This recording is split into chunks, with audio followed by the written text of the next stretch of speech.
My name is Chris Poliquin, and since graduating from Penn with a BA in 2009 in Philosophy, Politics, and Economics, I've been working as the Assistant Director of an NGO in rural Honduras.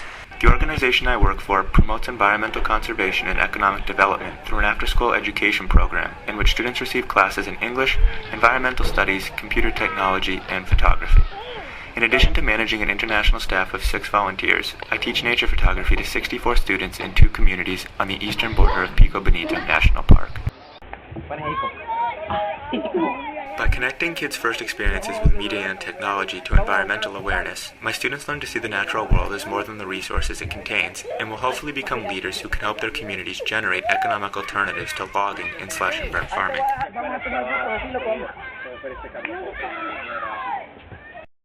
I majored in PPE with a concentration in choice and behavior because I am interested in the intersection between psychology, ethics, and economics. My professors taught me how to think across disciplines, evaluate social science, and argue persuasively. These skills have been valuable when writing grant applications, and I recently drew on my knowledge of economics to make a pessimistic evaluation of the potential for an ecotourism microenterprise in this area. As the NGO's Assistant Director, I am also responsible for managing a scholarship program and selecting its recipients.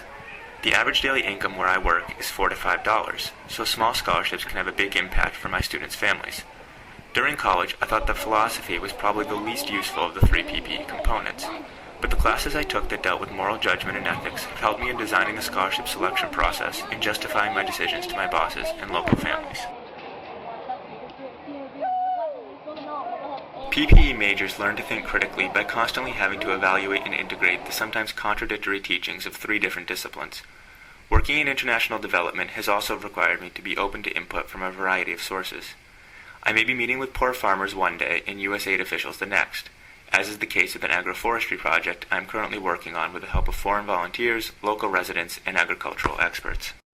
Finding solutions to problems in public policy, law, or development requires the type of integrative thinking the PPE department encourages in its students, and even academic research in any of PPE's constituent disciplines can benefit from cross-disciplinary approaches. Studying PPE at Penn is a unique opportunity to get a rigorous liberal arts education that can lead to a variety of jobs while still specializing in the issues or subject areas that interest you most.